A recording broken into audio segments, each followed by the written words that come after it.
be information given while awake. At least the visions that I looked at, the person is awake, they're aware of where they are, and their mind is taken somewhere, much like John the author of Revelation. He was awake, he knew where he was, Isle of Patmos, but then he was taken in a vision somewhere and to see all the stuff that he saw. And in other places, the same thing is the case. It seems like visions are that way. Dreams are information while given while you're asleep. So generally, as you look at these dreams given, Old or New Testament, this is information given while asleep.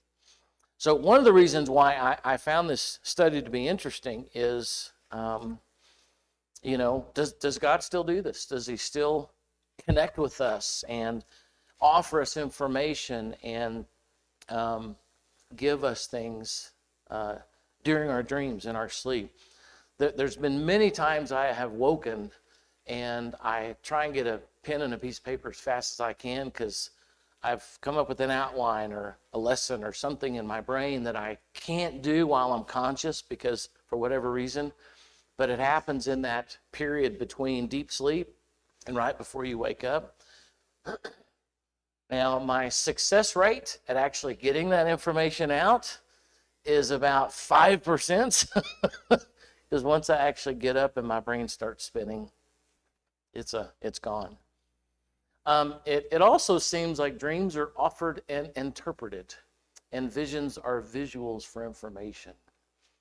So in other words, whenever they have a dream, there's an interpretation. They're almost like an unconscious prophecy that's given to you, as opposed to visions that are just visuals for information. It's just information given. Yeah.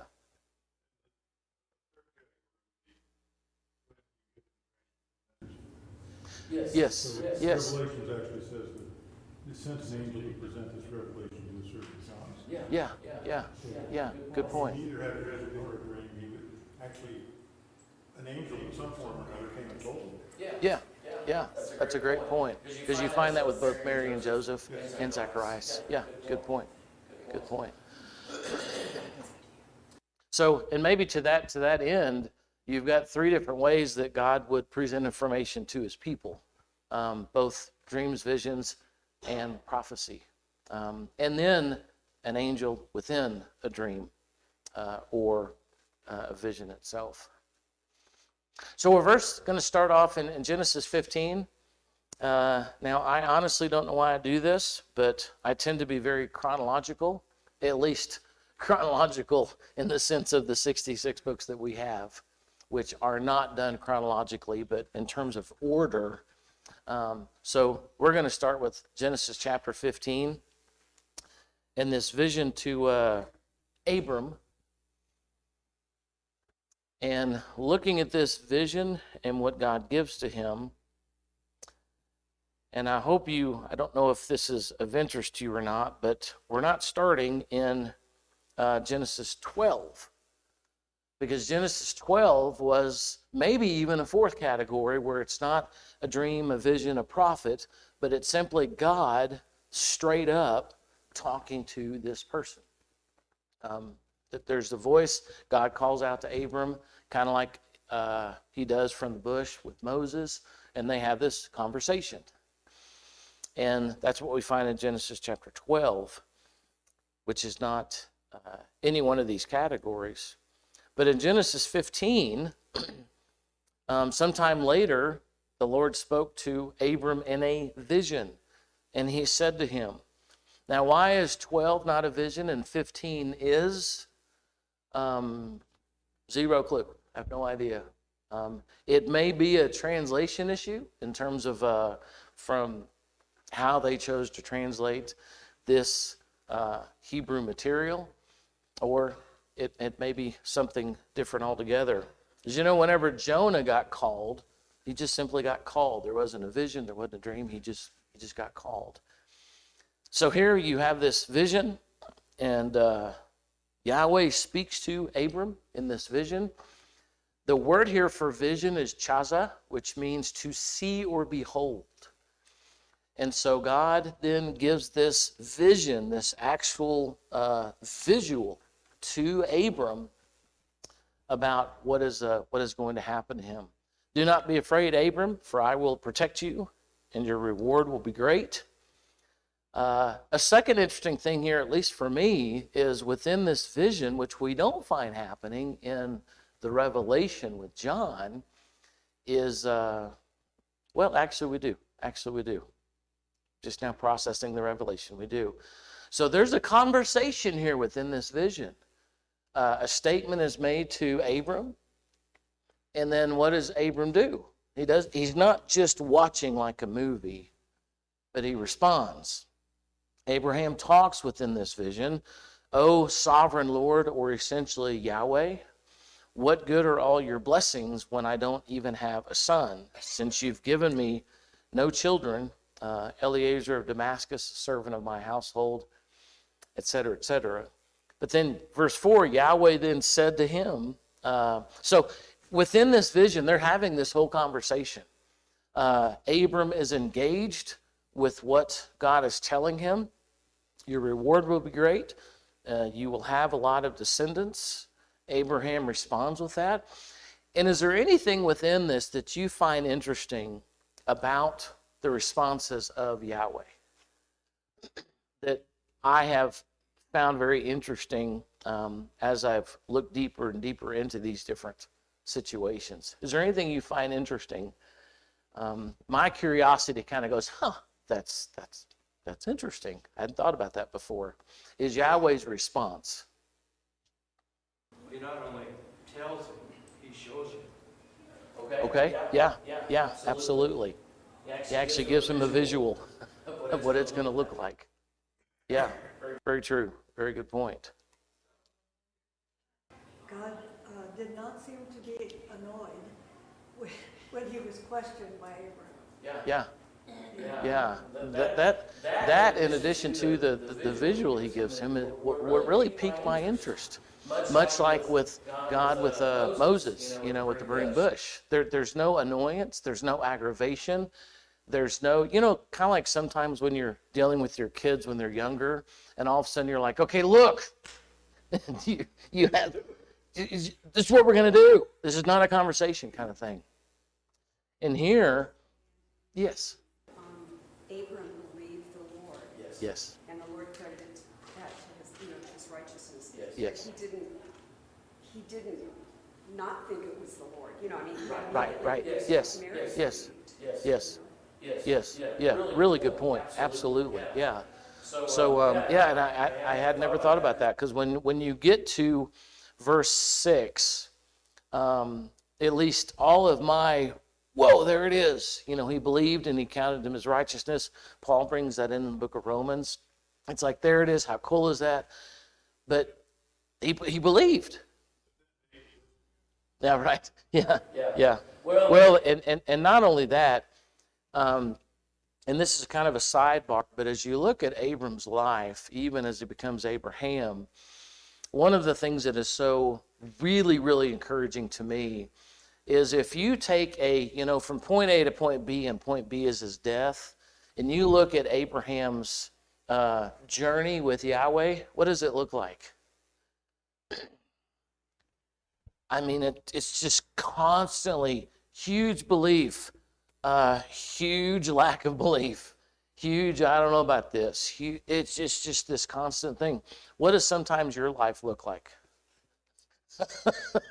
It's like, God, I'm just on this ride, and I, believe that you're going to stick with me. So yeah, there's these times when Abraham's there and he's fully locked in, and then there's other times when, he lies to people and. Help me in my unbelief. Yes, which we're actually going to, absolutely. And even the was it the centurion? I don't think that's right. One of the miracles that Jesus provided, where Jesus gets onto his disciples, and the guy wanting the miracle says, look, I believe, but whatever is there that is going to distract from this, build that up. Help me with my disbelief. Yeah. I guess I'm not seeing Abram being disbelieving in this context. First of all, in verse 2, what he's really asking God is, so God has promised him this reward, but he's saying, well, what can you give me? I'm an old man, I have no child, I have no heir. It doesn't matter what you give me, because it's not going to pass to anybody that is mine. That's really what he's saying in verse 2, in my opinion. And God tells him, well, just as you mentioned, you're going to have a child. Right. And then in verse 8, I see the same thing. He's saying to God the same thing that Mary said to the angel. Yeah. How am I to know? What sign will you give? And then God proceeds to give him a sign. And Mary essentially is asking the same thing. How can this be? Right. It's not disbelief. It's like, Yeah. how will I know? It's at least asking for assurance. Assurance, perhaps. But even a unique difference there also is, how well, not a number. How generally old is Mary and Joseph whenever that whole situation happens to them? They got their whole life ahead of them. Here, Abram's older. Now, he's not going to be as old as he is when he actually has Isaac, but he's older. And it's like, what gives here? I mean, you're promising me. And he's not promising him a small family. It's not like 3 kids and, 50 grandkids or anything. Look at the stars of the sky, sand of the seashore kind of thing. And it's this huge, massive family. They didn't have any yet at all. The thing I find is Abram's not the only one that's wondering. When he tells Sarai asks him, okay, how are we going to have a child? You're old, and I'm more or less well beyond childbearing years. She looks at him like, okay, so where's the hidden bottle? Yeah. It's interesting because that sounds like a comment my wife would make. Is we're focusing so much here on Abram, which is what the text is doing. There's Sarah who's actually going to carry this child, and actually going to have this child. And so when it gets to that point and she laughs, it's like, that's fair. And it's maybe not an issue of faith. It's just that's fair for a woman to go, not only am I older, but we don't have any kids. So how are you going to? I also want you to notice here in verse 9, after the question that Abram asked, oh, Yahweh, how can I be sure that I will actually possess it? And notice here the question is about land and not a child, which just now occurred to me. So Yahweh tells him, bring me a 3-year-old heifer, tells him what to do. What does Abraham do as a result of that response? He does it. So as we go through this whole thing, and one of the things I find interesting about these kind of narratives is this isn't Abram going into this going, okay, whatever. There's questions, there's processing, there's him walking through this. There's dialogue between him and Yahweh. There's conversation. Yeah. Just like us, I think. I mean, they're looking at it from a totally physical aspect. Yeah. And in reality, that could never happen physically. Right. Yeah. And that's kind of how we tend to look at things, I think, too. Yeah. Of course, with God, all things are possible, but. Yeah. And I think that's a great place to look at, because they're looking at it from a physical standpoint, which is really all they have. That's all they know. And I think that's one of the areas here of Yahweh's not just patience, but it's like, look, I know where you are. And so it's not, look, God, this is crazy, like Jonah, I'm not going there. That's a stupid idea. And no. Abraham's like, could you help me out here? How's this going to happen? How's this going to process not only the children, but also the land in terms of a possession? So God tells him what to do. Now remember, what are we in the middle of here? We're in the middle of a dream. All this is happening in a dream. This isn't like, in Genesis 18, whenever the three men come to Abraham and he's looking at a person that, in a vision, thank you. Yes, thank you. In a vision. So this isn't anything to be interpreted. This is this vision that is going on. And maybe if you were to walk up to Abram right now, what might this look like? And I'm not asking you to answer that because there's no way to know. But how curious, might that be? Have you ever been caught sometimes when you're thinking about something really deeply and someone walks up to you and, you're just, you're just in this trance. You were zoned in on something that you're thinking about, which probably the question I asked doesn't matter anywhere, but it's just a curiosity to me, yeah. And a key distinction, I think you were kind of alluding to this, is the fact that, there aren't symbols in what Abram's seeing. Yes. It is a dialogue. They're having a conversation. There's not this kind of symbolic language. Right. There Good are point. metaphors that are being used, but that's Yeah. different than the symbols like in Daniel's dreams. Right. Yeah. Deep sleep. Yes. Yeah. We're about to get there. I know. Is that in the vision or is the vision over? And the two words are different. They're this chaza, and then there's another word for an actual dream and what happens with that. But real quick, also notice that the apocalypse of John, and I use that word very specifically for you because the apocalypse simply means an uncovering. It doesn't mean end of the world stuff. The words never meant that. So the apocalypse of John, which is a dream and visions and symbols and metaphors and all that kind of stuff, this is not that. This is a very different kind of vision. And it's one where Abraham's not asleep. He's awake.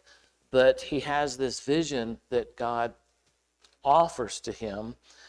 And within this vision, and again, what does Abraham do in verse 9 and 10 within this apparent vision? He goes and gets a heifer. Abraham, the 3-year-old heifer, the 3-year-old goat, the ram, the turtle dove, a young pigeon. And a while back, someone presented this idea to me that again, this slice of it I hadn't thought about.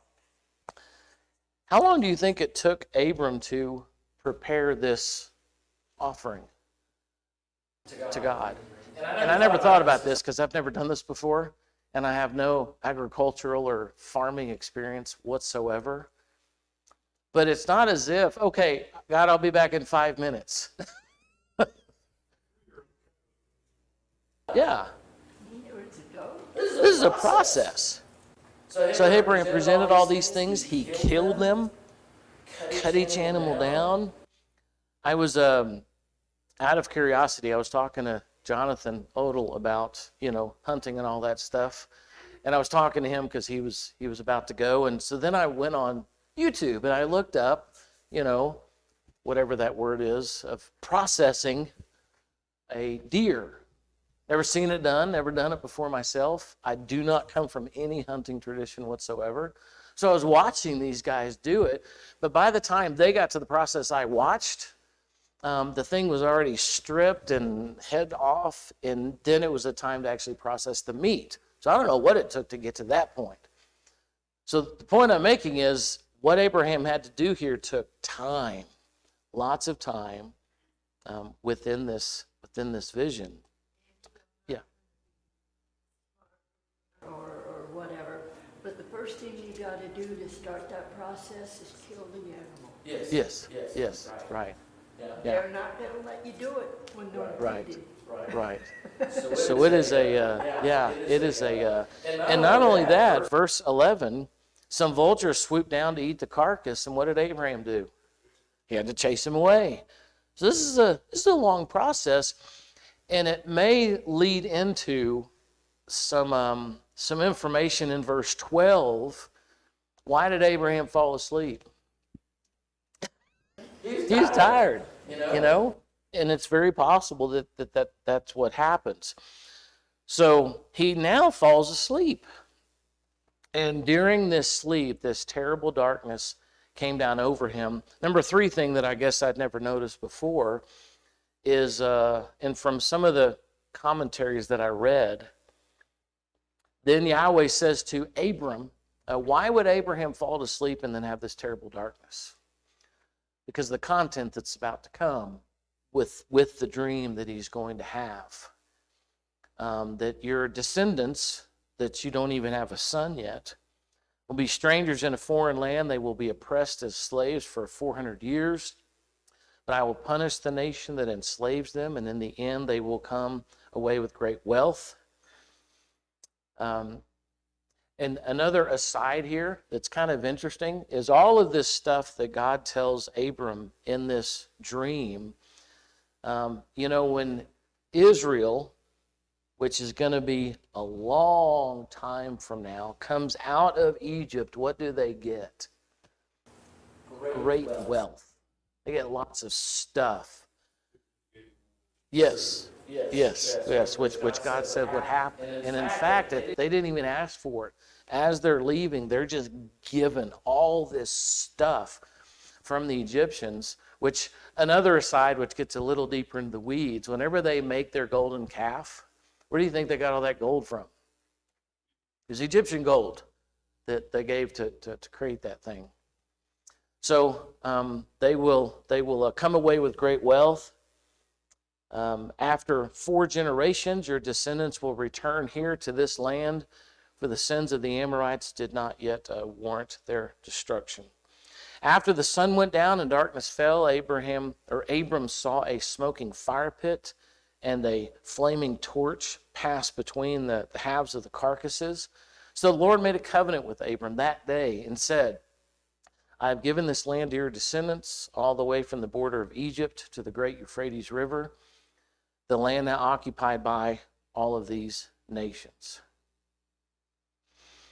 And one of the things I encourage you to do that I have tried to do recently being in like the last 4 or 5 years, is just be very curious. Ask a lot of questions about texts like this, as opposed to coming away with just knowledge and knowing what happened, but to be curious about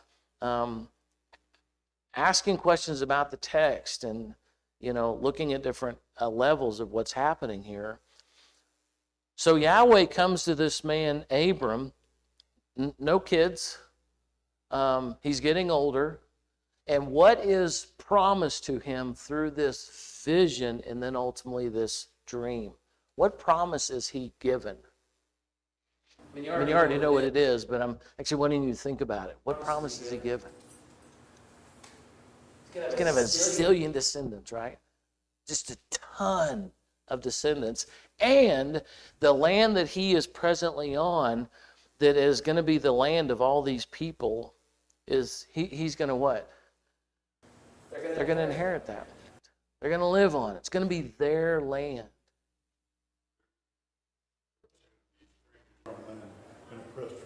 Yes, that's right. Yeah. For how long? How do you wrap your mind around that? Yeah, 400 years. That's insane. Just so you know, all these kids you're going to have, they're going to be slaves, which he doesn't mention Egypt, but they're going to be slaves in a foreign land, not for 40 years or 50 years. In the United States for 400 Right. years. Yep. Yeah, we haven't been in the country that long. That's a long time. And notice, at least as we're given here in Genesis with this narrative, that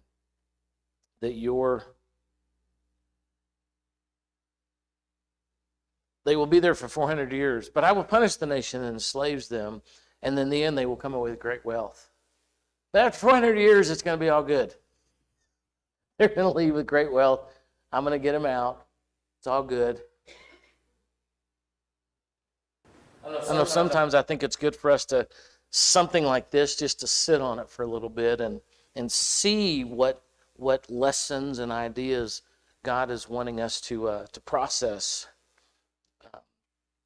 Because there are times I'm sure that God has offered us things to do, service and ways that we humble ourselves and different things that we need to process, that we look at it and we're like, that's nuts. I don't do that. That's not me. Those kind of, and I'm way overstating any kind of comparison here between what happens to Abram. So anyway, here we find Genesis 15, this vision and then this dream that Abraham has. And so this lengthy discussion about the future and what is going to happen. Also, and I know I already mentioned this, but Yahweh doesn't just tell, but he visualizes for Abraham this amazing future and what's going to happen. And then a third observation that I find also interesting is we get to watch this happen through the narrative of of not only the Pentateuch, but then we get to watch this nation struggle over and over and over again. And then when you open up to the New Testament, to Matthew, Mark, and Luke specifically, and you find this Messiah entering into this nation's world and how messed up they are, how off their ideas are. So we kind of get to go from Genesis 12, if you will, even 15, to Matthew 1. We get to watch this chronology, this narration of this promise that God gives to Abram.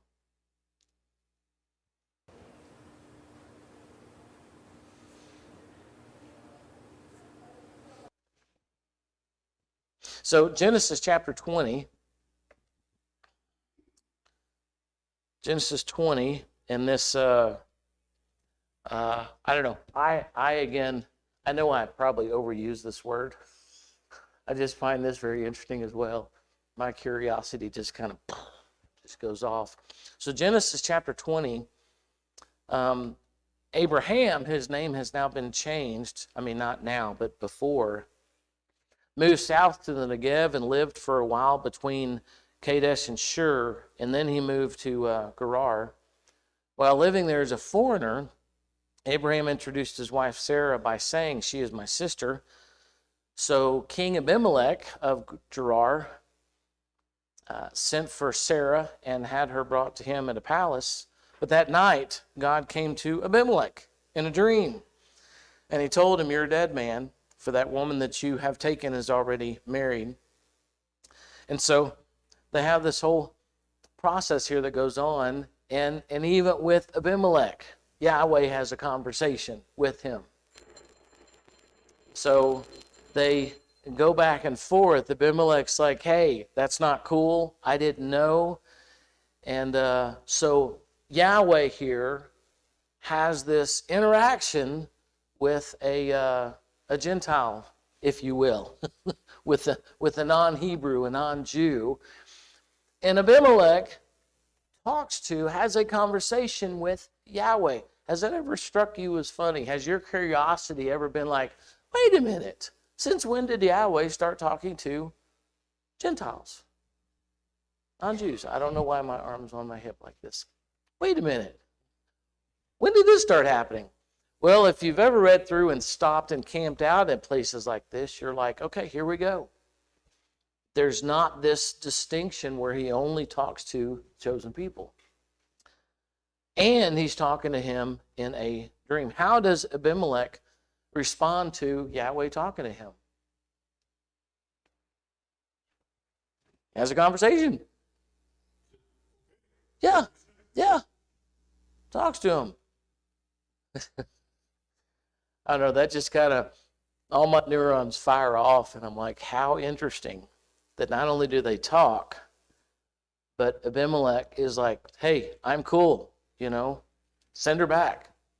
I don't want to have any part of this. Return the woman to her husband. And so God tells him, verse 6, "I know you're innocent. That's why I kept you from sinning against" who? Me. Sinning against Yahweh. Now, when was the last time that Abimelech probably offered sacrifices and obeyed Yahweh? Never. Didn't even know about him. You remember in Exodus 1, I think it was 1, when we meet this new Pharaoh who did not what? Did not know Yahweh. Now, not know him, maybe didn't obey him. Could be any number of things, but there was no connection there. Here in this moment, Abimelech honors, speaks with, and in fact says that hopefully he will pray for you. Now return the woman and he will pray for you, for he is a prophet, calling Abraham a prophet, and then you will live. But if you don't return her to him, you can be sure that you and your people will die. Not just you, but also your people. So to Bob's point, in verse 8, Abimelech got up early the next morning, quickly called all the servants together, and we just told him what had happened. His men were terrified. What have you done to us? What crime have I committed? Blah, blah, blah, to Abraham. So this is during a dream. Abimelech has this dream. He and God talk back and forth, and Abimelech, as a result, doesn't do what Pharaoh does in Exodus. Now, Pharaoh's wasn't a dream. It was an actual conversation with Moses. He relents. He is humbled and does not continue with Abraham as a part of his whatever. Yeah. It is interesting, though. Abraham's response, why did you do this to me? Yeah. Was because there's no fear of God in this place. That's his answer to that. Yes. So that, again, goes to, the point you're trying to make, where, God is speaking to Abimelech, not just to Abraham and the Jewish nations, but to this. Yes. And in fact, when Abimelech responds to it, he doesn't use, at least it's not recorded that Yahweh, it isn't used Yahweh. No, It's right. It's Yeah. the generic word. Yes. And, so, again, just Yes. this isn't Yahweh in the Jewish sense. Right. In Abimelech's sense. Yes. So, Yes. But he definitely got the message. Definitely gets the message. Absolutely.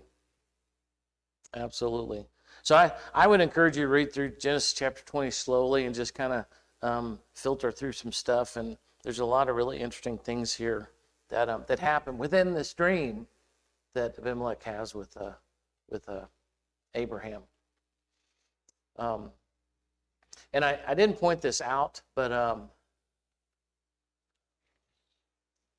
just a point of interest is God connects with Pharaoh through plagues, through Moses, but with Abimelech through dreams.